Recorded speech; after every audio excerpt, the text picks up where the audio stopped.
Finalist sa MMFF 2024 ang Green Bones ng GMA Pictures na pagbibidahan ni Dennis Trillo at Sofia Pablo. Samantala, overwhelmed si Rafael Rosel sa papuring natatanggap ng Widow's War. Narito ang report ni Hazel Alviar.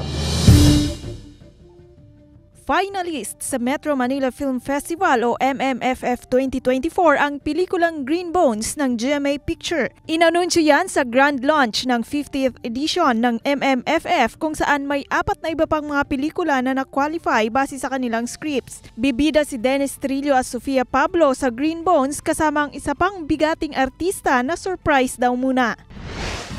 Napahanga ni Rafael Rosel ang Widow's War viewers sa kanyang pagganap bilang Paco Palacios. Ang pagkamatay ng kanyang karakter tinutukan ng mga manonood at umani ng positive comments at reactions mula sa viewers at netizens. Overwhelmed daw si Rafael sa mga natatanggap niyang suporta sa pagpapatuloy ng paghahanap kung sino ang pumatay sa kanyang karakter. May impormasyon kayang makukuha mula kay Basil, ang karakter ni Benjamin Alves. Patuloy na subaybayan ang Widow's War pagkatapos ng Black Rider. Hazel Alviar, Balitang Southern Tagalog.